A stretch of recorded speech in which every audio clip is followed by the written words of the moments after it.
We on Twitch? Let me find out.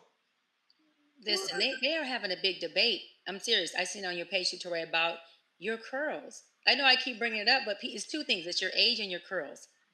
Yo, this guy said on the YouTube, he said Torre looks like an exotic bird that's trying to hold down a regular person's job. Wow. And I'm like, Dimitri, you didn't have to put that on the internet. Like, what the hell is wrong with you? That was my burner page. I can tell your handwriting even on a YouTube comment. Like, what the hell? That was foul, D. Nobody really did write that. I'm like, wow, that was like creative. Well, you know the saying, Torre, when everyone likes you, you're on your way. When they start to hate you, you made it, brother. So congratulations. You and your curls have made it. Did the curls make it there first, or did I make it there first? The curls. Definitely the curls. The curls. Oh, wow. Okay. Curls for the girls. Am I 4C? Or 4B or 3C? I always am like, which one am I? Good question. I just call it the mixed curl. I'm not mixed. That's what we all say. Wow. Welcome to Truth Talks. Last week we had an amazing start on our new platform, the Black Star Network. We come on right after Roland Martin Unfiltered, and we're honored to welcome all the Bring the Funk fan club to our show, Truth Talks. I need all of you to hop in the chat tonight. Truth tellers, we are here for you. Let's rock. Let's talk. Let's...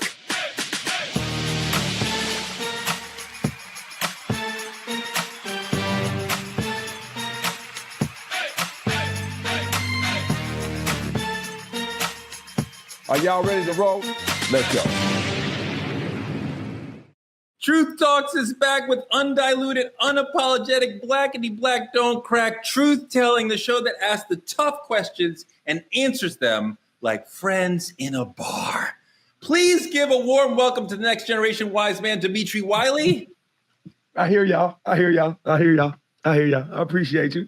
Pleasure to be here. And Dr. Sarah Fontenot. What's up? Super happy to be here today. Feeling very blessed while I'm in Los Angeles, California, and happy you guys are here with me. I feel the bright, shiny energy. And Dr. Cheyenne Bryant, how are you, my sister? I'm doing amazing. Listen, I only have one thing. Let's get into it. Let's drop the topics. Let's put in the spice, and I'm ready to be nothing but... I was going to say nice, but that might not quite fit how I come on here, but I'm ready. Let's get into this stuff, Torre. What you got for us? You stay attacking me every episode, but it's all love. I get it. We go get into it. Story number one, trending truths. Is Diddy broke? Is he going broke? He had a huge fortune, hundreds of millions of dollars. But if he's convicted, the government will claw back most of his money. They call it ill-gotten gains. They will confiscate everything that they can connect to anything illegal. And because this is about his businesses, a RICO, if they get him on the racketeering charge, they're probably going to take a lot of his money. Some of his kids are young adults, but his twin daughters are still teenagers. He has two younger daughters, much younger than them. Doc, where do his children go from here? I mean, listen, I think as much as we believe Diddy's empire is coming crashing down, I think the least thing of his empire that's coming crashing down is his money. I don't know. That is, but I don't feel like his kids are going to have to worry about what to do financially or socioeconomically where they go. The money that he has isn't limited to, a lawsuit. And as we pretty much mentioned prior to getting on here, he's making money by renting out his private jet while being in prison. So the man is still accumulating cash while he's also cashing out for this lawsuit and everything else he has going on. Dimitri, he made $4 million renting out his private plane. That's change for somebody who's used to being worth $300-400 million. If he can't get into business with another liquor company, another apparel company, right? Another record company, so he can what does he do? I wonder if we're going to look ahead to Diddy being bankrupt. You know, the thing about it is honestly comparative. It's what you're used to. You only panic from what you're used to. So if I had money and I always had money and I lost money, and I can't afford my means or what I'm comfortable with, then the panic starts to set in. You know, it's actually very funny to me because I remember Dave Chappelle recently said on like a Saturday Night Live skit that it's a very scary time to be famous. Why? Because nowadays, a person like Diddy or, you know, any other sort of influence you have that makes you money, it's directly tied to who you are as a person. So for the allegations to possibly be true and him to be in so much controversy, it may be very hard to strike a deal like that again. Sarah, it's possible he could beat the charges. It's possible. It's also possible, perhaps even more possible, that Trump might pardon him. So he might be free one day. Can you imagine him reconstituting his business, his empire, despite all that has happened to his image? Not in America. No, I think that he's going to have to leave the country, fall off the face of the American earth. But I absolutely think that Diddy is connected to highly influential, highly wealthy, and highly powerful people, where as long as he's investing privately, I don't think it'll be much of an issue. I think as long as he can keep his mouth shut, I don't think it'll be much of an issue. Even if you were to go to Middle Eastern countries, they're into some pretty crazy things over there. Sarah. Yes. You're seriously suggesting that a person who's been unmasked as having beaten the crap out of his girlfriend hundreds of times, and possibly allegedly raped her, will be fine? Yeah, I do think that, because you also have to remember, I believe, now I wasn't there, but why is it that a lot of these celebrities are saying they went home when the freak off started? But did they really? So I feel like there's an opportunity where a lot of these powerful, influential, wealthy people that were also in that space that Diddy is not ratting out, that is not bringing to the stand. I think that those are relationships that are going to help him to keep his money up, keep his relationships thriving. I know that people are making that point. Heretofore, in this microscopic trial, microscoping Diddy's life, all we have ever heard of is the freak-offs being three people: Cassie, a sex worker, and Diddy. We have not heard anyone verify the thing we've been talking about, the big eyes wide shut Hollywood party where there's, you know, this one and that one and celebrity. We have not heard of that. And I'm going around my people who are a bad boy, and I'm like, did you hear of these? And they're like, I never even heard of it. So I have no quantifiable person who's saying I was there at that thing that we have been talking about. I don't know. I don't imagine, Cheyenne, that somebody could have people saying these sorts of things about you and then ever again being able to be above ground. It's about the money. This is my thing. I don't think Diddy, if he beats this case, is going to have a problem with money, with honey, or money. I don't think that will be a problem. I'm more concerned about the psychological impacts on these children than this lavish lifestyle for them to be able to continue to live. I feel like the biggest barrier is for him to beat this case, or for him to not beat the case, maybe get a domestic violence charge, do a little bit of time, get his ass out, and all he's going to do is recalibrate. I'll land on this. The saying is, if you split the money up and give everybody in the world an equal amount, within a very, very, very short amount of time, the folks who were millionaires and billionaires, who were the ones that accumulated the wealth to begin with, all the money will be back in their bank account at some point. So what I'm saying is this: if Diddy knew how to Diddy it one time, two times, Torre, hold on, Diddy will be able to Diddy it again. Listen, he had money before these endorsements.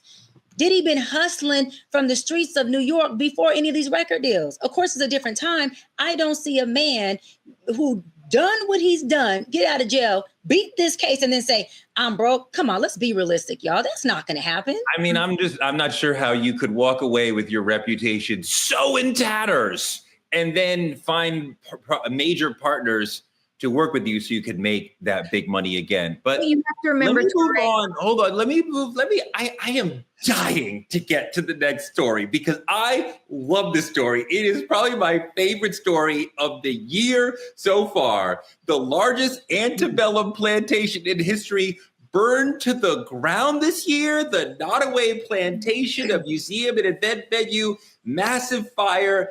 Let's just look. Listen to the fire burning. Can you see You can fire burning. torture, the forced labor camp, the human trafficking, rape, all the trapped souls who were tortured in this place being released and free? I only wish that someone could set this fire again so we could go back to experiencing. But you know what? This was an event space for weddings and birthdays. It was a place of employment, even for some Black people. Dimitri, some Black people held weddings there. About 30% of their wedding business, their entire event business, weddings and birthdays, were Black people having weddings or parties at this plantation. Do you understand the mindset of somebody who would have a Black person who would have a major life event there? Imagine me waiting my whole life, this lost lover boy. I go get married, and I got my grandma cha-cha sliding over a cemetery. Oh, hell no, it don't work for me. I couldn't do it. The thing about it is, let that motherfucker burn. And I heard a lot of people saying, you know, it employed Black people and it did this and it did that. If the only job in this community we can get is a plantation turn wedding venue, you need to move. You understand what I'm saying? Because there's jobs available here in Chicago. Because I ain't trying to hear it. Let that motherfucker burn. Go ahead, Sarah. Oh, you'd get married there. I heard it you would get married there. No, now look, I'm not getting married there. And let me be clear, okay? I come from activists in my family. My dad, who was from Compton, California, although I grew up in Canada, my dad was a part of the Cal State Northridge student activism that happened in the 70s so that there was equality and opportunity for Black students, African-American students. So I believe in fighting for the people. And I can also see how going there is like, I'm going to stick it to the man because you have no power over me. There's no power that anyone or anything has over me. Now, would I get married there? No, but I can kind of understand that mindset a little bit. I'm not mad at you, Sarah. I would never do that, but I do feel what you're saying. As Dimitri was talking, I was thinking about Viola Davis buying, her grandmother's home and like trying to reclaim the past for ourselves. And so like, I kind of see your way. Dr. Bryant, question for you. Your really good white girlfriend is getting married there. And of course she's inviting you. Hold on. She's not inviting me. Could she invite who? She's not inviting me. Well, no, but that's the question. She does invite you. What do you tell her? It ain't a question. She's not inviting me. And none of my white ally friends would do something as stupid as this because they would know who they're friends with. I ain't playing with that shit. I'm very outspoken. My thing is, I'm only upset that they didn't send a mass Black folk invitation so we could all line our asses up outside of that thing, watch it burn, throw in some of the shit we want to burn up, throw in some of them trauma loops we want to burn up, throw in some of them dysfunctional, psychological, generational curses that we want to throw in that bitch and let it all burn together. And then let's set up spade games and domino games. Yeah. And let's have that. Let's do the word and fans that I want to cha-cha. I want to do all that once that thing burned down. Because I think that we deserve to celebrate alongside our ancestors who are sitting up there going, we waited all this time for the place that created so much dismantling and hardship, not just in that moment, but as we see long-term impactful effects that we are still experiencing till this day. Okay, I wish we would have had a chance to celebrate the burning of it and not just celebrate a wedding inside of a place where our ancestors were literally dissipated and demised. No, I'm good. I don't want to celebrate that. I want to celebrate, like Dimitri said in Dimitri's word, his voice, let that motherfucker burn. Hell yeah. Hell yeah. Like Dimitri, if you live in that town and you're struggling to find work and there is a job open there, could you consider it? Could you blame somebody who's saying, hey, like, this is a decent job for me? Or like, no, you cannot work there. That's crazy. You know the thing about it, I'm going to be realistic. I'm going to be honest with you sometimes. This is how I look at it.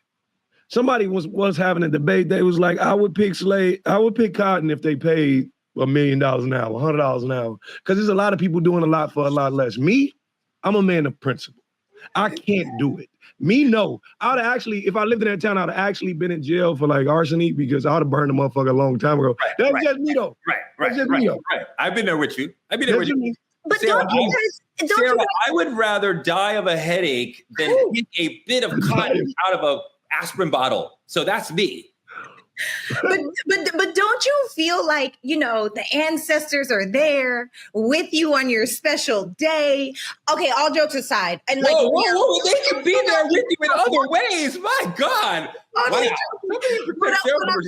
What I'm saying is, really and truly, I just feel like when you can get rid of any of those power things that are over you, I'm just not giving it to any man. And I feel like, there were house Negroes and there were field Negroes, but I'll have y'all know that my family on my dad's side is from Louisiana, and they on their own land were picking cotton. Now, so hold on. They were from Compton or Louisiana. So they come from Louisiana. They live in Compton. So they were sharecroppers. That's a classic Great Migration, but they're sharecroppers. Okay, great. I mean, I do feel you, Sarah. There's so many places, though, where you could commune with the ancestors without doing it in a space that was of torture and kidnapping for them. That's all I'm saying. But I want to hit on what Sarah said really quick and we'll move on. She said that she is not allowing any outside forces, a man of any color, whatever, to have this power over her, right? Where burning something down like this really makes that big of a deal.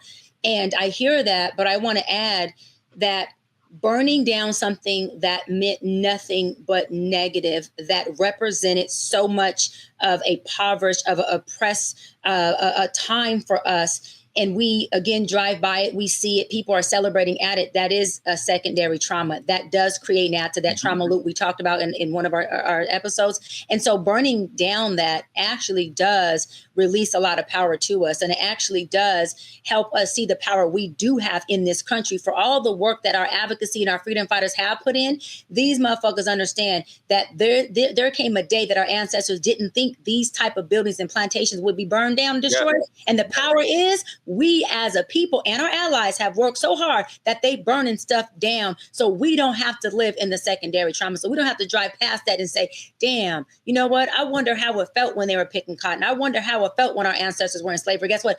We don't have to see it. We can hear about it in our history books. We don't have to drive past that and relive and be reactivated by something that isn't even happening anymore. So you're right. It's very cathartic to watch that burn down. Perhaps the most cathartic thing I have experienced since I saw Jamie Foxx in Django Unchained take a bullwhip from a massa and whip him. I was like, bravo. I need 10 more just like that. Wait, I agreed with you. This is agreement number 1. You probably won't get another one, brother.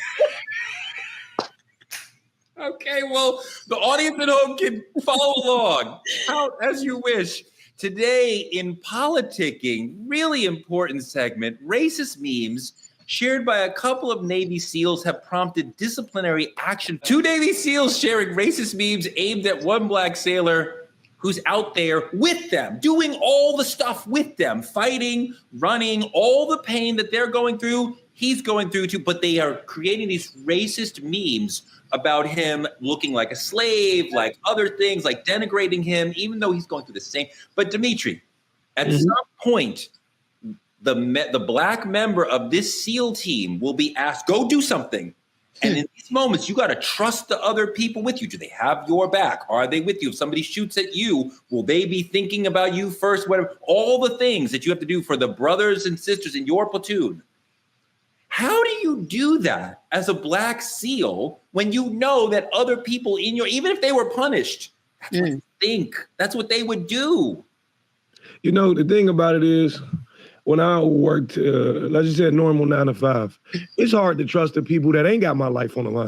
It's hard to trust the people who just, my job's relying on their job. This is completely different. This is having to put your entire being or existence onto somebody else if they're failing to see you as a troop. And the thing about it is, how can you say you support the troops if you stay silent on something so large? So I'm actually pro punishment, pro removing it, because the thing about it is it'd be entirely too difficult for me to work under those circumstances. Sarah, how do you trust somebody who you know, like in a crazy life and death type situation here. You're putting your body and your life on the line, your mind, your spirit. And you know somebody said racist things about you. How do you do that? Yeah, I see that's a struggle for me, because my question is this person actually being racist, or is this an agreement that two people have to joke around? Was he inside of the group chat where the memes were being had? Because sometimes people allow themselves to be the center of the pun of the joke. Sometimes people allow for those outside of our color to say the N-word, not me. Sarah, who's doing that? Where's that happening? Where are the black people who are saying white people, and it's fine to say the N-word? Who's doing that? There are so many black people. And this is the thing. This is why we are the diaspora of the spectrum, right? Depending on where you were raised or what you've seen or who you've been around, you may or may not have seen that. But the truth is that it happens. So for my brain says, either this person is a complete idiot with a disregard for their life, because I will not be racist to a man that can move out the way so I get hit by a bullet. That is so ignorant, or it's a joke. And for me, if I'm putting my life on the line, if I'm putting my trust in that this person is going to have my back, that's going to pull me to safety, then I would hope that this person, and it's okay on all fronts, is okay with that level of joking. I don't think that it's okay. Not okay with racist joking, period. Like, white people cannot make anti-black jokes, like, and then expect me to like or respect them. Like, that's not happening. I'm not sure how you're like, well, it's just a joke. Like, that's not going to be acceptable. Well, not me, but there are people that do that. Some people are the punt of the joke. Some people are used to being the token black people. Some people are used to being the token white people. And sometimes when you're so used to playing that role, it just becomes a thing. Everybody, it's a melting pot. It is what it is. Now, I'm not saying I am that person. I'm saying that I know these people. Yeah. I ain't gonna lie. I will be honest. She cooking. She cooking right now. Because in this, I don't know about y'all generation, but in this generation, in the working world, you constantly see like different cultures shooting racist shit at each other all the time. Yep. These are like jokes they make, like literally black to Mexican, black to white, and it just goes back and forth. I've never been one to tolerate it, but you've overheard people in your job making anti-black jokes all the fucking time, all the time, and it's almost like I have to. How would that be okay for someone to say something anti-black in front of you? They're not saying it's okay, Torre. They're saying that it happens. They're not saying it's okay. There's no reality. If it happened in front of you and you didn't deal with it, then you are tacitly saying it's listen. And you're right, Torre. And you are a part of the racism rhetoric that you allow to happen. I agree with you, Torre. But I hear them saying that they are not allowing it, nor do they have friends in their company that do it. But they know that there are a lot of groups that will allow other people outside of being black to say the N-word. Wait, no. He said he's heard it. Yeah, I would lose my mind if somebody in my workspace said something and I've had that happen, and I did lose my mind. I would check. I don't know, Dimitri, where is this world where people at your job are saying racist things and you're not like either HR or you're gonna catch these fists, or you at least gonna hear a lot of this mouth? See me, I was never the HR caller. I'm a fist thrower right off top. It's fist throwing for me in my black culture. That's just me. The thing about it is I've heard it. I addressed the black man in the situation and said, why are you okay with this? Okay, now I'm gonna make him uncomfortable and make sure none of this shit happens. That's just me. I've stopped it, but it happens so much often than you think. This is jokes for them. Yeah. Like they love shooting at each other like this. For us, this trauma. Yeah. So it's all about how. And I want to go. Dimitri, you're on point. I want to go a little further, Torre, because my father's side is black, right? Barbados black. My mother's side is Hispanic and French Creole. Well, obviously, we have Mexicans, we are. And my Mexican family, who's not Creole, who's not black, I have to be honest, to Dimitri and Sarah's point, they use the N-word. They inside their home inside their home, Mexican. Hold on, Torre, because hold on, Torre. We are not the R. Come on, they use nigga. Damn, Torre, they use nigga. Come on now. So what I'm saying is, at family events, we got us mixed black folks and we got them as Mexicans. We're all family, but they will literally walk in the house and be like, "What's up, nigga?" And but they are not black. So let me be real about it. It happens not just in friendship groups. I'm going deeper to say it happens in families. Now, again, let me be clear. My family is not saying Niger. They're saying the the street term nigga. And do we tell them you're a Mexican, don't say that? We just flow with it. It happens. Now, I don't know if he goes to work and does it, but I have to say that because it happens at such a nucleus level as far as family, that may also give them the idea that they can go outside the family and do it. Do I check my uncle for doing it? No, I don't check him. If I was my uncle's not racist, at least I don't think he is. I can thinking of at least 2 specific work situations where somebody said something ignorant and they thought it was a joke, but I was like, that's not funny, and now I'm offended. Mm-hmm. And I felt like the Black community, past and present, is standing behind me going, well, you're going to say something or let that go? And like, of course I'm not going to let that go. Like, I wouldn't even be in the spaces that I'm in if others had not lifted me up. So if I have that platform and that privilege to be at this level, I got to at least run my mouth to say we are not having racist jokes or comments happening around me. Like, you got to know, like, we can't say that shit around him because he will go off. And I would not have some. But let me ask you this, Torre. If it was, I'm just curious, if it was family, like in my situation, how would you checkmate that? I think that's totally different. Okay. And in New York also, some brown folks feel that the N-word is also for them. We've seen, just as a famous example, I think we've seen Fat Joe, who's Puerto Rican, say the N-word in rhymes. Yeah. Nobody's going to say, Joey, you can't say that. I'm part of Black culture. So like, if you are brown and you are part of Black culture and you're saying it with an A, I will rock with you. What about the white man that was raised by Black people? Nah, he good. He got. What about Eminem? What about Eminem? Eminem is a rapper. And he's Eminem said it, and I don't even want to be defending him. I'm just explaining what I understand about the situation. That he said it in a rhyme where he was supposed to be saying the opposite of what he really believes as a creative test for himself. That's not something that he released. I have spent time with him, interviewing him. He is deeply respectful of Black people and the Black struggle and would never say that. And I think white people who are in and around Black spaces and Black families understand that. Go ahead, Dimitri. The thing about it is people do shit where they're most comfortable. And the 2 places you're most comfortable is at home and at work, because you're there all the goddamn time. So the thing about it is, to take it back to this Navy SEALs perspective, this is their job. This is what they do. This is where they spend most of their time. So this is where they're most comfortable. All that racist shit, to Sarah's point, could be jokes simply because they're comfortable. Now, my question is for the chat. Everybody in the chat, y'all letting it slide or what? Y'all doing racist jokes at work? Letting it slide. And I want to get back, Dimitri, I'm happy you brought it back to nucleus of our topic, which is the Navy SEALs, right? Because there is 95% of the Navy SEALs are white. That means our brothers are completely underrepresented, represented, right? Of officers. Yeah, 95% of the SEAL officers are white. So this is something I preach about all the time when it comes to our law enforcement and when it comes to all employment. Since you mentioned it being a job, Dimitri, where's the culture of competence?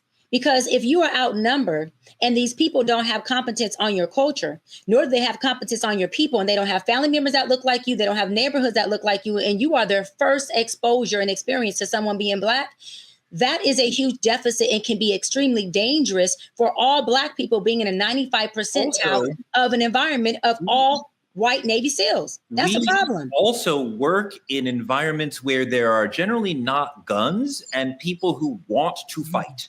So that person is subject to the other people around him have access to weapons, and there's plenty of time and a culture where physical fighting with each other is accepted and perhaps encouraged.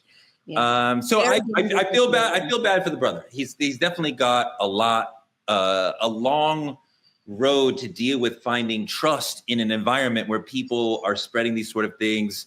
Let me move on to the main topic. The conversation was fantastic. You guys are killing it today. Sharenting. I hope you guys understand the word sharenting. A lot of parents, Black parents, are sharing their life with their children and their parenting online. Sometimes it's wholesome, but sometimes it's too much. Some of us are on social media sharing very intimate videos about our kids. Parent influencers are great, but you can, let's I just want to roll a clip of a very uninvolved parent named Kanye. Wow, wildly oversharing about his daughter. Little girl not knowing what the fuck is going on while comedians is making fucking jokes, and they don't know that she's dyslexic and they got her in a fucking corner at the school. They don't know that and this is a yay oversharing, but having problems with her bowel movements and shit, literally. And motherfuckers on TV talking, bro. Gross. Sarah, part of the problem is a lack of the ability to have informed consent.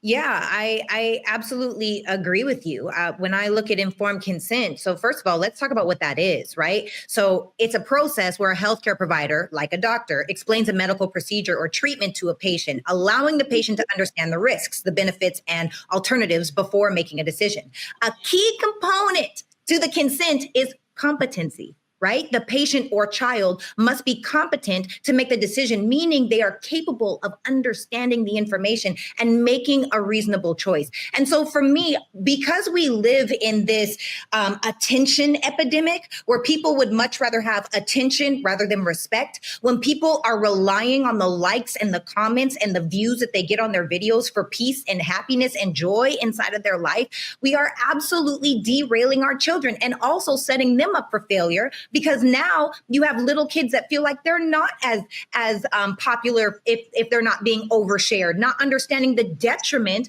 that this is causing when you have videos of the parents that's with their child at the OBGYN. When what's his name was, I don't even remember which rapper it was, talking about his daughter and her hymen. Why are we talking about these things so publicly like it's normal? It is absolutely a direct disrespect to that person's privacy, and it's also making it for other little people that look up to this little person that's the it person, like that's what they want, but they're not enough. It's a lot of issues for me, and there's no way that there's informed consent because they don't even know what is happening. You can't have informed consent from a child at all, right? Yeah, right. You know, I mean, I'm really active on TikTok. I love the platform. If you follow me, every once in a while, you'll see one of my kids if there's a relevant little joke or way to involve them. But like, I'm not going to like put them out there a lot. I don't want to talk about my parenting a lot. Some people want to overshare about their parenting. There's a clip that really made me turn my stomach. Roll that clip.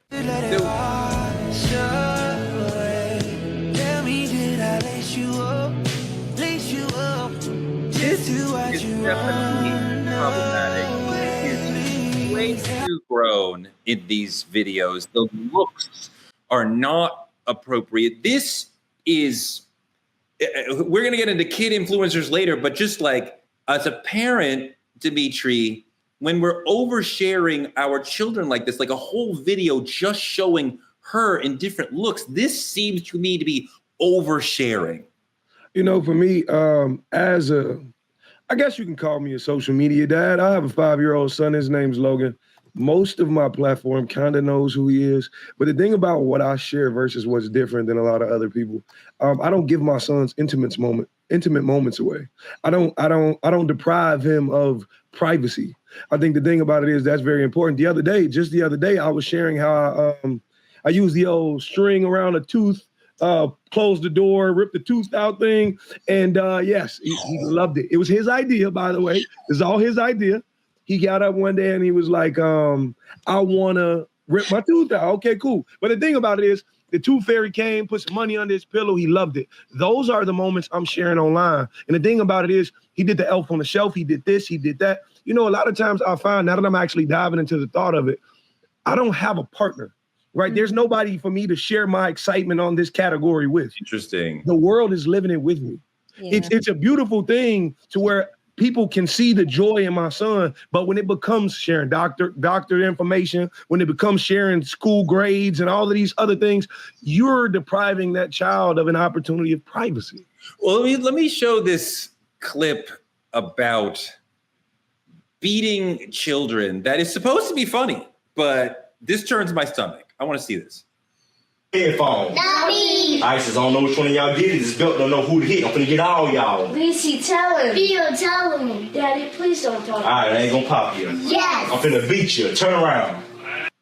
What is the funny part of this person, a grown man who is 2 or 3 times the size of these children, threatening with a weapon, promising to inflict pain on their bodies? What is the funny part, Cheyenne? I don't get the joke. I mean, well, it's not funny. I also think it's triggering for people who have experienced abuse as a child. When you see somebody with a belt standing over 3 kids, it looks more like bullying. And for some people who got whooped with the belt growing up, they look at it as discipline. Others look at it as abuse. And for the ones who deemed it as abuse, I think that is extremely triggering. I also think that it is a wrong representation of our community and our culture. Do I think that Black folks whoop their kids? Absolutely. I am definitely not a gentle parenting person when I have kids. I'm definitely into whooping ass and discipline, but not to the level where it's like I'm bullying you and I'm telling you with the belt standing over you, asking, who did it and who's going to tell me and what does that look like? That wasn't a disciplinary moment to me. That was more of a father who was attempting to bully his kids. And I don't know, I guess, show the world that this is what fathering or daddying looks like. There's also a video from an African family. I mean, it seems like Black parents love to brag about how they're beating the kids. Show that video. What happened to her? Well, she was the boss. I don't even see what the kid is doing wrong. Aiden, what are you doing? What are you doing? Aiden, what are you doing? And now she's going to do it too. I don't get it. This is not a good representation of parenting. It is not good parenting to inflict pain on children. People do not learn when they are in pain. This looks to be just mean and cruel. I don't even know what the child has done wrong. Dimitri, the question is, why are we sharing videos like this? I think the thing about it is the internet is a place of relatability. The thing about it is we've all shared common things in our life that we can relate to. Being able to relate produces likes and comments. So the moment you post something, what's relatable for you, whether it's through trauma or not, people will still post that. Sometimes it's comedy. So like the first video we saw, that's terrible acting. All of them did a terrible job. I would not hire any of them. But the thing about it is that dad and these people who are recording this said, this will be great content. We have nothing else to show because ain't shit else going on in our life. So let's relate by saying we beat our kids like everybody else. To me, it's fucking idiotic. Sarah, go. Yeah. So for me, look, y'all, if you hate me in the comments, I'm sorry. Okay. I'm just going to tell the truth. But the thing for me is I think a lot of this gentle parenting has turned into really soft children, parenting and even softer kids. And I'm not saying that I believe in whooping a child, but I do believe that so many parents have gotten lazy inside of their parenting. So to Dimitri's point, obviously someone was recording, right? So someone is recording, waiting to watch. It's obviously planned. But more than that, we have social media that's now raising our children. Our kids are being raised by YouTube, by social media platforms, their friends, and their schools. So now it's like, people aren't spending any time with their kids. Kids don't know how to respect authority of their parents. And now no parents want to actually put the fear of God into their children. I don't believe in putting the fear of God. And you only got to do it one time. So then you can look at that child and it's like, no, I know. Let me get my life together. Because I'm not Cheyenne, I want to get to Dr. B, but that's just not true from a parent of 2 children. It's not like you can hit somebody once and then look at them. And that's a trauma response. You're saying if I beat you well enough, small child, that all I have to do is reference that beating, and then you will be two things. Sarah, if I'm your kid, you can't whip me once, girl. You have to whip my ass because I'm a tough cookie. You might have to whip me all the way through till I'm about 18, 19 and leave the house. Torre, there's a difference between beating, abusing, and discipline. So I totally push back on that. There's a big difference. Yes, there is. There's a big difference between there's a big difference. I want to get to the oversharing. Okay. Discipline and beating are 2 different things. Oversharing, though, is demonizing and weaponizing the children.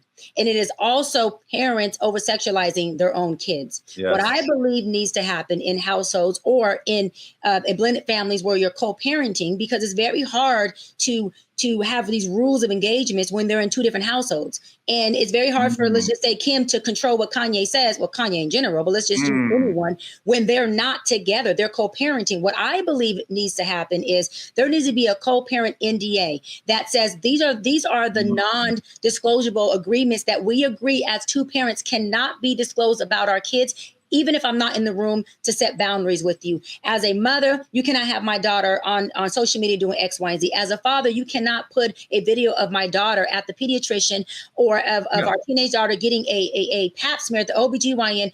These are the rules of the non-disclosure that you can. It's sad that we have to go that far, but we do, because a lot of parents are not in agreement when it comes to co-parenting. And I don't want to put Dimitri on blast. Only people like sharing Dimitri co-parents as well. And there's a lot of things that they don't agree on that ends up impacting his son in ways that are not good. And I don't want to tell your business, but I'm just saying I know some of the background. And so again, this is a direct impact on the child because children don't have insight. All they're doing is showing up to the call of action or to the direction that the parent is giving them. And they don't understand that years later, this can have a psychological effect on them as far as impaired self-esteem, as far as confidence, reduced attention span, and cognitive development. All of that stuff plays a role when kids are exposed to things too early on, and really quick from kids not understanding boundaries within themselves. It can have them grow up to be very boundaryless, and that is very dangerous and risque for a young child. Dimitri,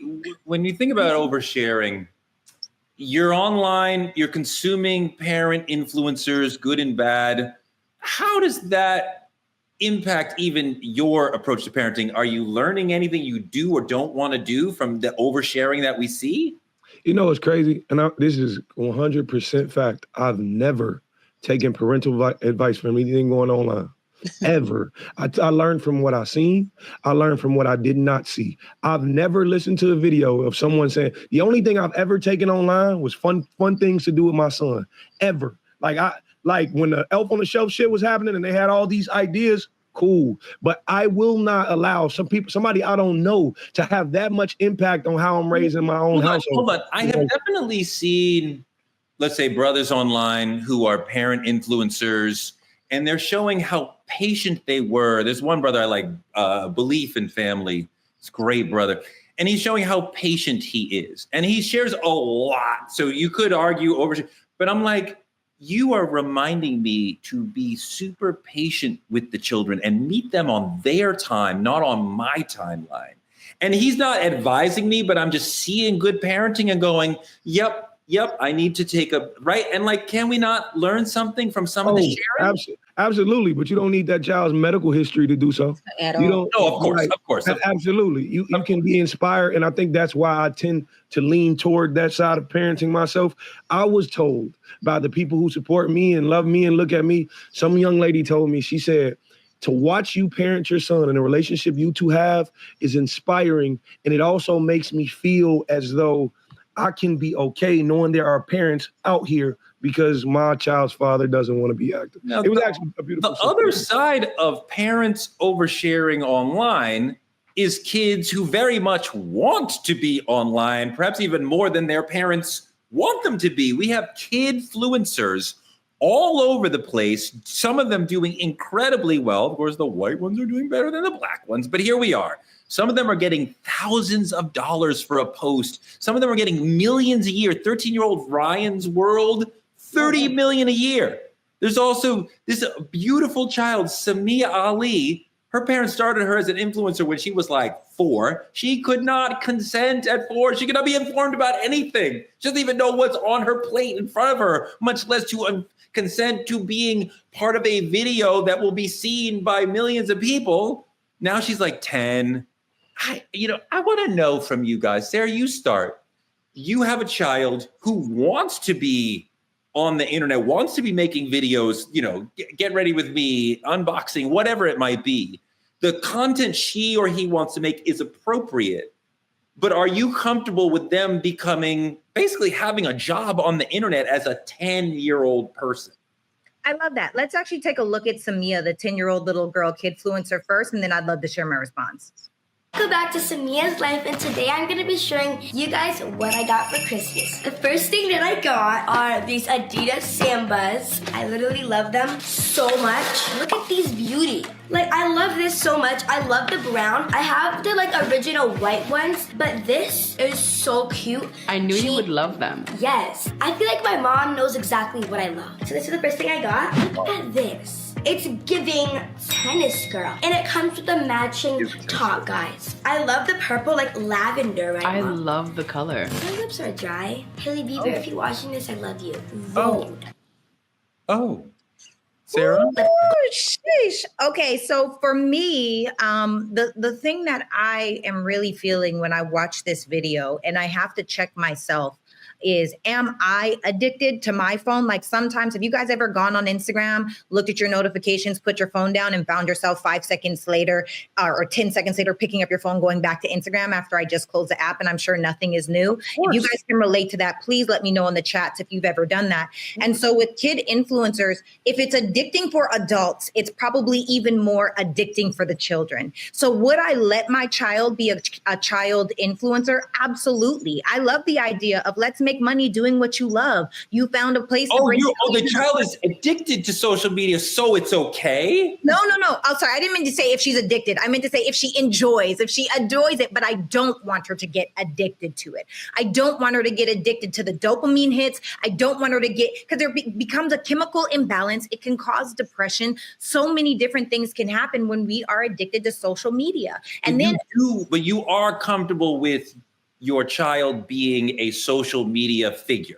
For sure. And to be fair, I don't have children, so I'm speaking from theory and not experience. Well, let's talk to a parent. Dimitri, would you let your child be a kid influencer? The answer is no. The thing about it is my child is an extension of me. So for those who have seen my child, you've seen me, dad.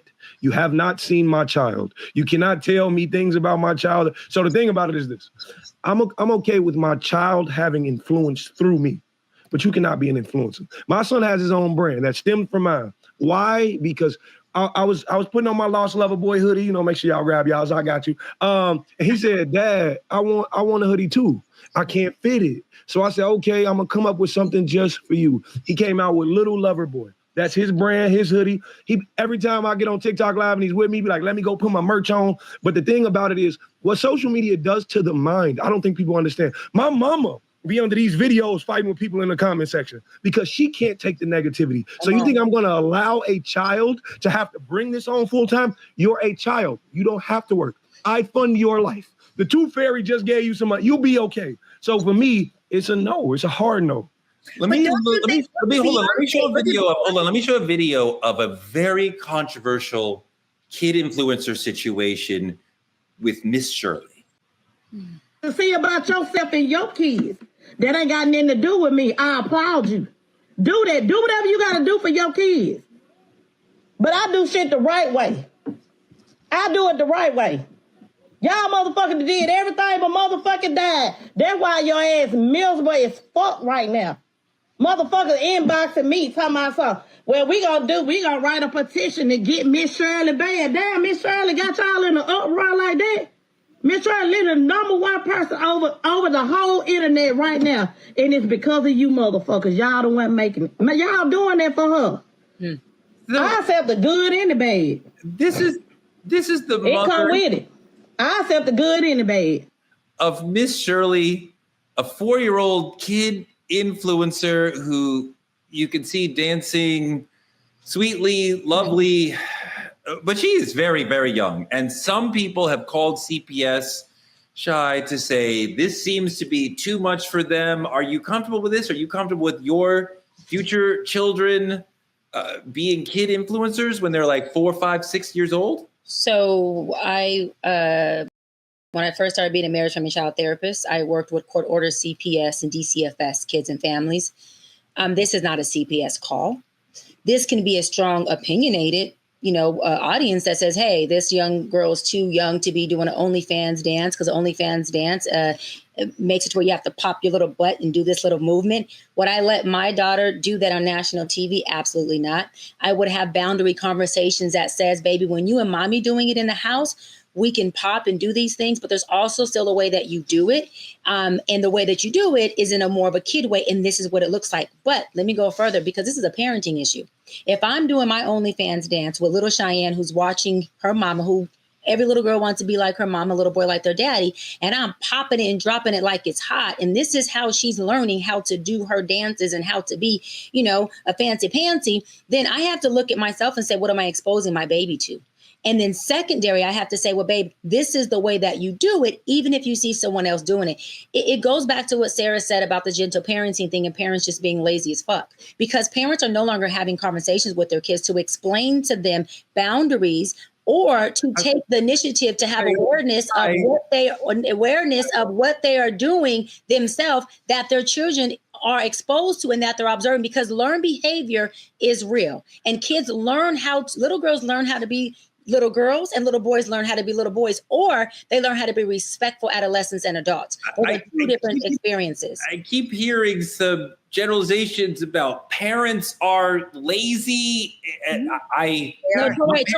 Correct. We did not. I don't know what Sarah did. I didn't generalize. What I said was, this is a parenting issue. When parents are lazy and don't have very much needed conversations with their kids, because kids need to be taught not just through optics, which is learned behavior, but also through words and explanation of why things need to be this way. What are the risks in doing things like this? So parents, listen, kids are not parenting themselves. And if they are, there's a bigger fucking issue.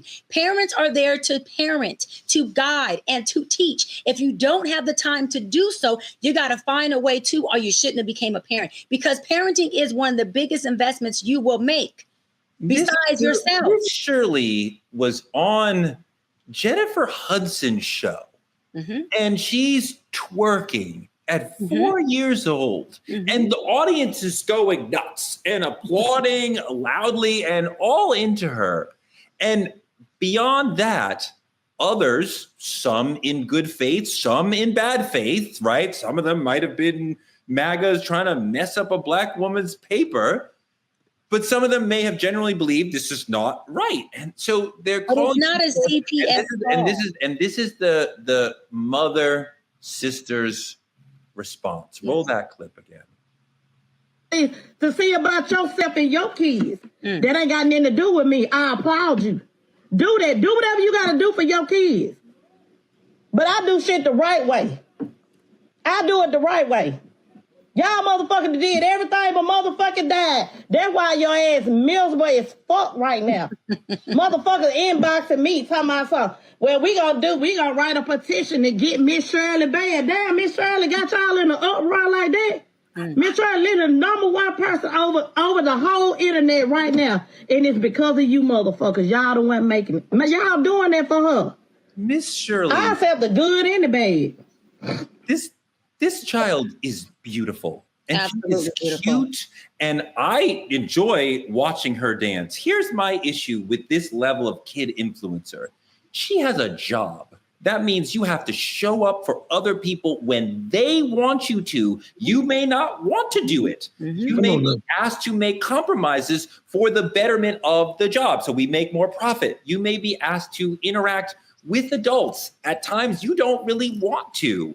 That's what adults do, because we have to take care of other people. Guess who makes the decision for this 4 or 5 year old? This is why this has nothing to do with this baby girl. She's beautiful. She's doing her thing. She has personality out this world, and she's talented, obviously. This is a parenting issue. Who do you think makes decisions for who this child is going to serve, work for, and the workforce load of this kid? This baby girl's not waking up going, I'm going to sign my contract and I'm going to work today and go on J HUD and I'm going to go on this show. That's not what she's doing. This is a parenting issue. Parents are there to put hedges, called protection, around their kids as to what is appropriate, and also based on their child and knowing what their child can handle. Sarah, go. Thank you. Okay, so I just have to say this. More than a parenting issue, it's a societal issue. And this is what I mean by that. I grew up my entire life dancing, jazz, tap, ballet, all the things. And my favorite part of my dance routine and competition was when we were doing what's called isolations, right? We'd pop, lock, and drop it. And I felt so cool as a little girl. Yes, absolutely. Let me see. Let me show me something. Show me something. I'm too old now, okay? No, you're not. Let me show me something. It never believes. Come on, I don't believe it. Good news. Trust but verify. I need to see something. But I mean that to say that the problem is that we have been dancing and having fun our entire lives. But why is it that little Black girls are over sexualized? That's why I'm saying that this is a societal issue, because parents are just letting their little girls have fun. Now, if you're if you're on all fours, pop, if you're on the wall, that's a completely different story. But if you're just having some fun and you throw your hips out there while you're having fun, why is it that that's now looked at as now this is bad parenting? Isn't it? Is it not cute at all? Sarah, this girl is too adult. This outfit is too adult. I need to see the outfit. I gotta see the video. The thing about it is there is a time and a place. And a child should always be allowed to be a child. Yes. But the thing about it is this specific topic we're referring to is your ability to exploit your child for monetary gain. This, all this is, and all that I'm hearing when I'm asked this question is how far will you go to show off your son to make money? There is no point. I'm willing to set up a social media page or a TikTok or YouTube or XYZ. Let's not lose sight of the fact that some of these kids want this. There are kid influencers who want to do this more. And Shai is right, that there are parents pushing the kids too much. But we talked about that. I'm trying to get into child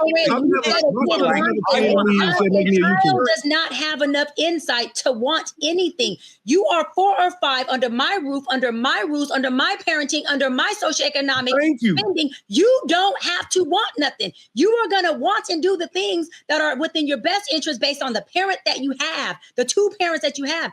Kids, but that's not true, Dr. That is the problem with parents letting kids at 4 or 5 want things when they don't have the insight to know what they want. So let me challenge that just a little bit, because I hear what you're saying, but a lot of these parents would never have access to this level of income. That would never happen. And so is it a level of exploitation? Yes. If like how Will Smith back in the day when Willow was a singer and Willow said, "Daddy, I don't want to do it anymore." And Will Smith had to realize, oh my God, I'm exploiting my child. It was fun for her while it was fun. And then I turned it into a job, right? So if it's as long as this child is having fun and they're making an income, and they're not being overly sexualized, because that is very important. But because we've got to look at kids like Blue Ivy. Blue Ivy is 13 years old. This little girl is already a multi-millionaire. Let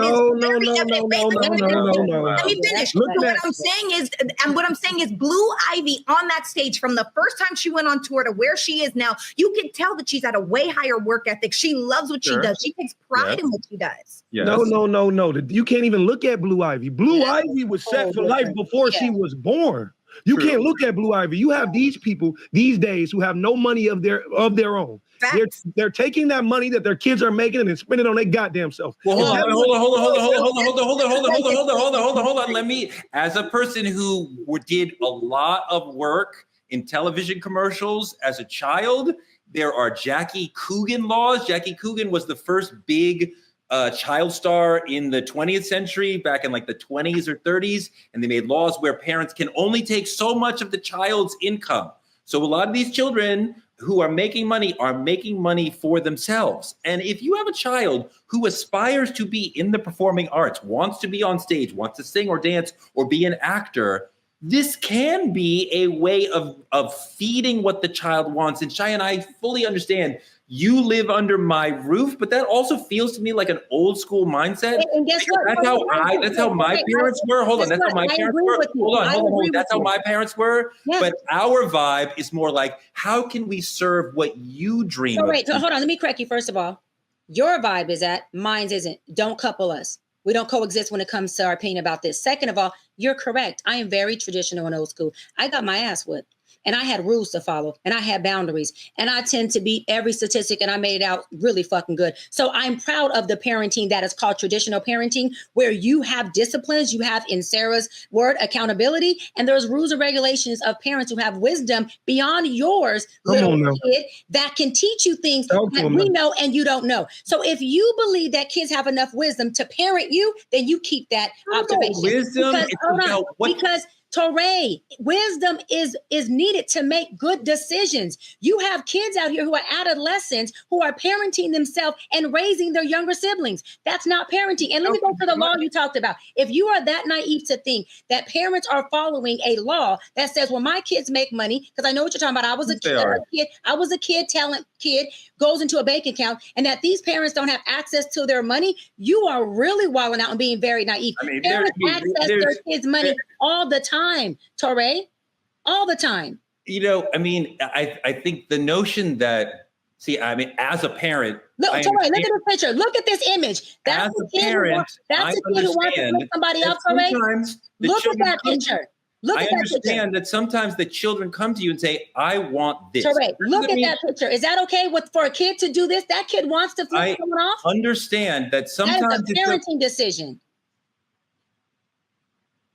I understand that sometimes children come to you and say, I want to do this. Mm-hmm. And when that happens, it is the parent's job to say, how can we give you what you want? How can we be there for you? What they want to do is have their best interest at heart, Touré. You don't let your kids say, Daddy, I'm 16 and I want to go have unprotected sex. How can I help you do that? Parents, you only help your kids do things that you know are going to be for the best interest, Touré. I don't think that being on television or being in a movie is inherently bad for them. I don't think you know what it is? Modeling job is inherently bad for them. I agree. But what is, my son came to me. Allowing them to fulfill what they want, if what they want is to be part of the performing arts, and thus we're putting them out there as a 12 or 14-year-old on the stage.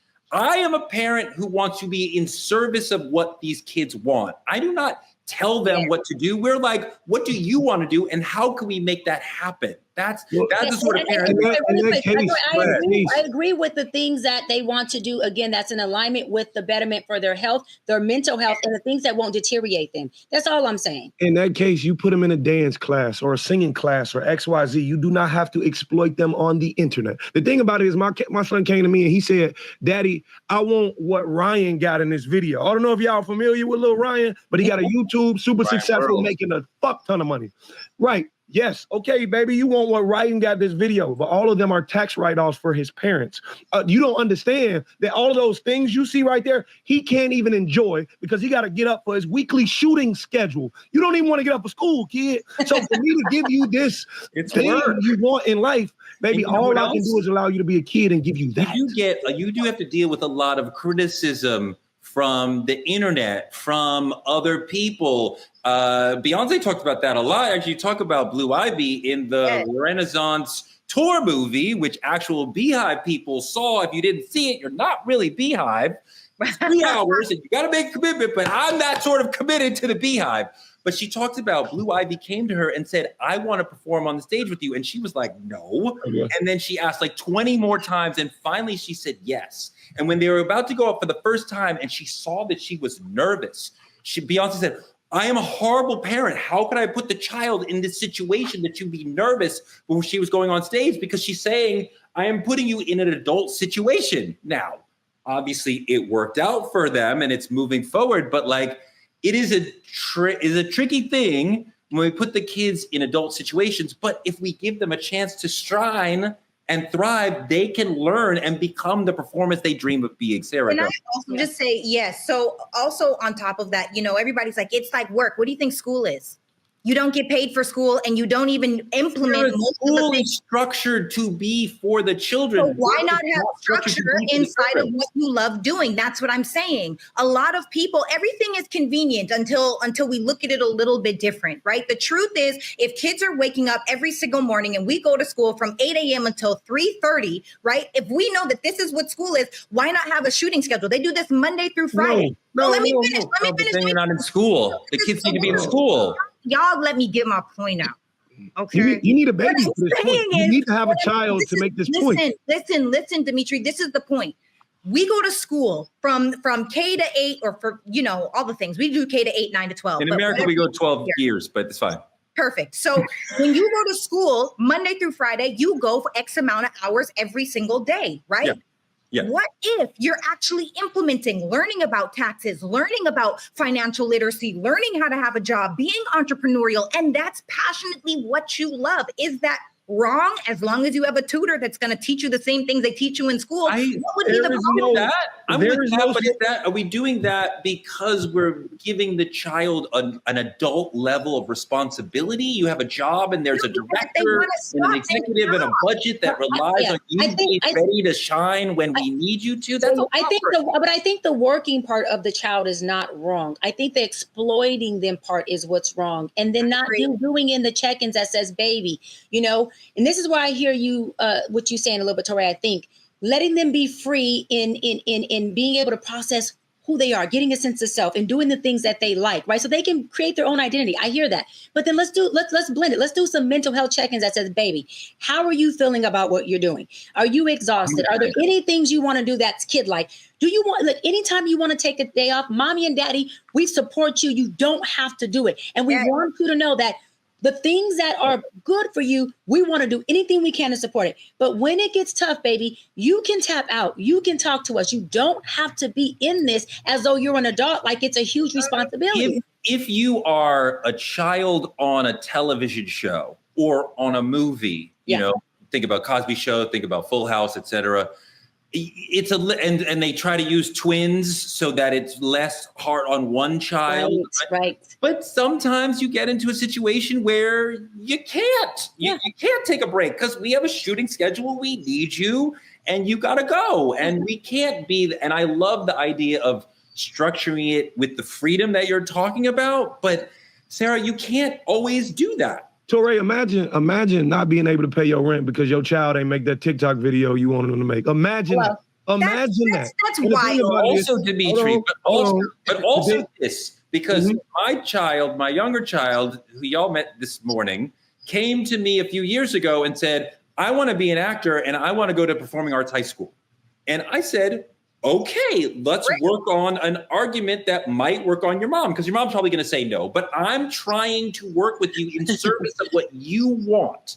Now, she changed her mind and we all moved on. But when she said, this is what I want, to be a performer and to be on stage, I said, what can I do to make that happen? That's what I want us to be as parents. Like, how can I be in service? Absolutely. If you want to be a kid influencer, I will help you. I will also put the proper guardrails on it so you're not working too much.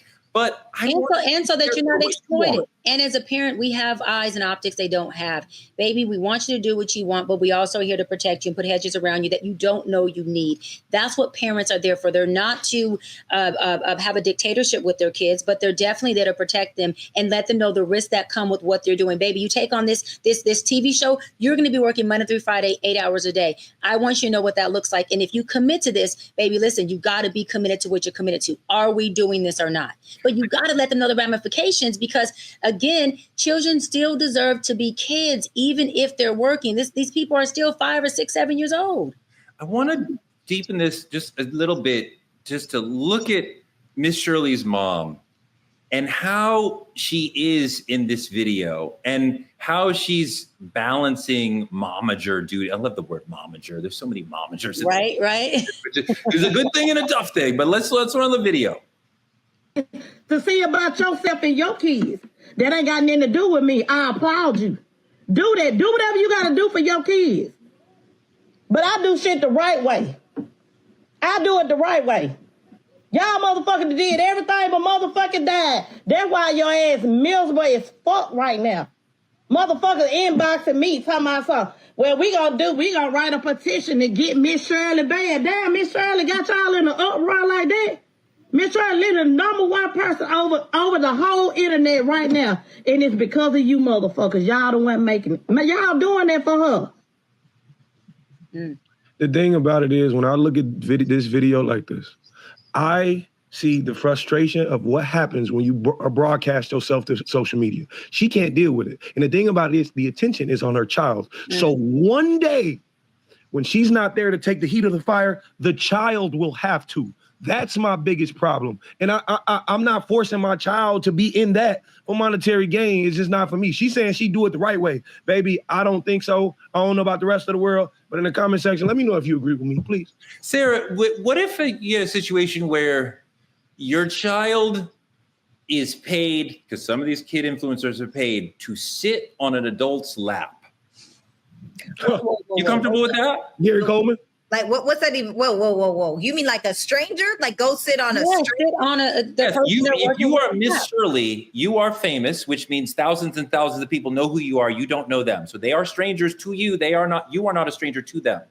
You go to an event and people can take a photograph with you, but that includes 5 minutes or 1 minute of them talking to you, maybe holding your hand, maybe hugging you, maybe you sitting on your child sitting on their lap. Ain't no way. $5 or $10. Are you okay with that?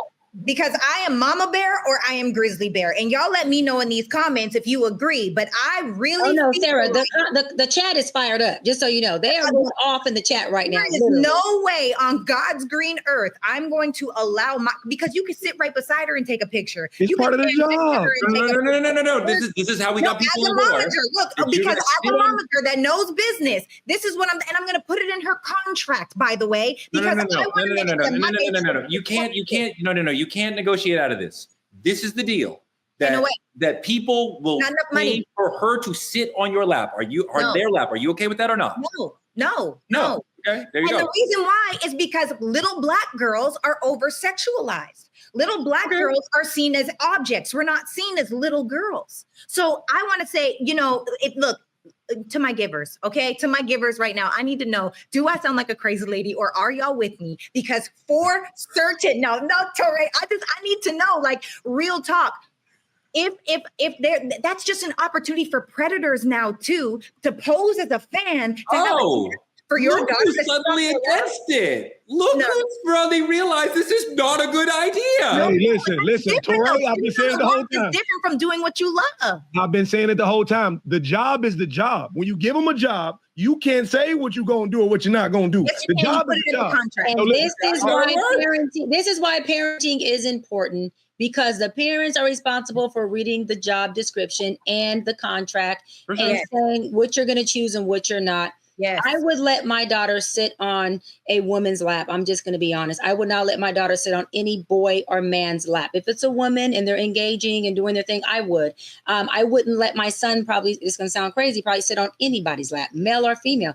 That's just how I feel about it. Why would there be different rules for your boy and your girl? Because, you know what? Be honest, I think I'm probably self-projecting how I was raised. My father had one rule for me as a young girl. You don't sit on anybody's lap. I don't care if it's an uncle, a cousin. If it's not daddy, you don't. And I remember one time as a young girl, I probably was 5 or 6, I sat on my uncle's lap, which was, a good friend of his. But he said to me, he looked at me and he said, baby, in front of my uncle, he said, baby, you know damn well you're not supposed to be on his lap. And he told his boy, listen, although you uncle, I better not ever let me see you allow my daughter to ever sit on your lap. That shit does not pop in this house. So my dad was not playing about it. And what it did, Torre, it covered me and it protected me. And it also taught me as a woman now that there are boundaries that I have with men and men have with me. And so, of course, I'm not a boy. I can't talk from that. But as a woman, it taught me because I was a very affectionate, loving young girl. Dimitri knows I'm very affectionate and touchy now as a woman.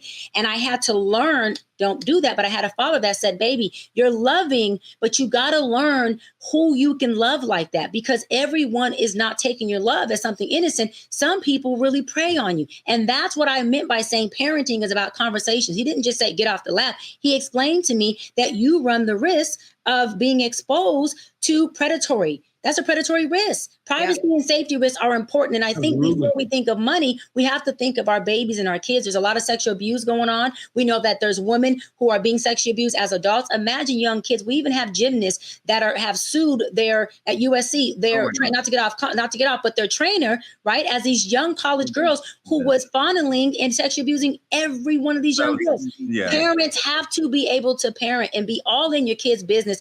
I'm going to be so in their business. Torre's going to think, Uncle Torre's going to be like, stop, please fall back. Fuck that. I'm falling forward. These are my babies. These are my babies. I want you to be fully and deeply and helicoptery involved in your children's lives. I also want you to be a servant to your children, and they will never be disrespectful, right? But like No. the job to me is how can we make your dreams come true? Well, let's Let's make a deal, Uncle Torre. When my babies come, let's have Uncle Torre. You be that part of it, and I'm gonna be the mama bear. So you give the balance. I'll say Uncle Torre gonna be the one that serves you and helps you get where you want. But Mama gonna make the last decision when I tell you that's what the hell we not doing. I mean, the protector you're talking about is absolutely a part of it. I will walk with you and protect you, but like, I want to listen to you and find out what you want. I mean, look, when my child came to me and said, I want to wear a skirt out in public, I was like, how can I make this okay for you? How can I make this work for you? It doesn't even matter. What do I think is irrelevant, right? What can we do for you? How can we make this comfortable? How do we talk to the school or whoever to make sure that you can do what you want to do? And that to me is what parenting is about. And I understand if you want to be a kid influencer and on the stage, I want to help you do that. I want to put the proper guardrails so that your mind and your spirit and your money are protected from me and from others. I will be the dadager who protects you, the daddy bear, but also like, I am here to help. My God, I spent a whole long weekend at a volleyball tournament 3 weeks ago. Oh, we don't want to even get on that. Because my niece plays volleyball and they have to wear them short shorts. No. 10 volleyball matches in a row. I mean, like, it's an amazing community. I don't even care what they wear. Those shorts that those girls wear. I had a whole argument with my best friend about my niece. I said, she's wearing those shorts. She's like, Cheyenne, this is what, no. And she's like 15. I'm like, the shorts, now you want to talk about triggered. Oh, I was triggered. I said, she can't. I understand that you're triggered. But, oh, Lord. I understand that you're triggered. I, as the dad, I make no comment on such things. I just transport and support. It's an extreme, this specific volleyball situation is an extremely woman or girl, female situation. Like 80% of the people in the space are female, right? And everybody is bending over backwards to like, help them and be there for them. Yeah. So I'm like, I'm not at all thinking like this is about sexual. This is like. But wait, listen, I want because we got to wrap up. I want because the chat is going crazy right now. I want y'all to keep coming in the chat. Let us know your thoughts. What is your parenting style? Do you believe in gentle parenting, make gentle for gentle kids? Or you believe in the Dr. Bryant kind of like you're gonna do what the hell I tell you about to do because I'm mama? What do you think? We want y'all to keep going off in the chat. We see y'all they're on fire right now. The thing I think about though is when we hear a lot about Shai's father, we know like we're getting to a deep spiritual place, like as a community, like the four of us, because that's what you're like really in your bag, Sherry. We hear about like Aunt Marge, like Sarah's like really in her bag. We hear about like Dimitri's son, like people like really sharing like deeply into like who they are, what they're really here for, like in life. So I love that. I appreciate that. My God, you guys like brought it deep down from like the spirit today. Like I love you guys. Shai, Dimitri, Sarah, you guys are awesome. Next week, attorney Ariva Martin and Judge Lauren Lake will be here with us. They are titans. They are brilliant. They are charismatic. They are wonderful, inspiring people. I can't wait to get into it with them. Like, comment, subscribe on our YouTube at TruthTalks-Live. You can always watch us here in the Black Star Network right after Roland Martin Unfiltered or on at youtube.com/@TruthTalks-Live. Support Black media at the links on your screen. Support us by advertising with Truth Talks and reach our 10 million person strong audience on all our social platforms. Dr. Bryant, they can partner with you as an influencer by visiting TruthTalksLive.com, become a VIP member of the Truth Lounge, and go see the Doc Squad room. What's going on in the Doc Squad room? A whole lot of non-gentle parenting. I'll tell you that much.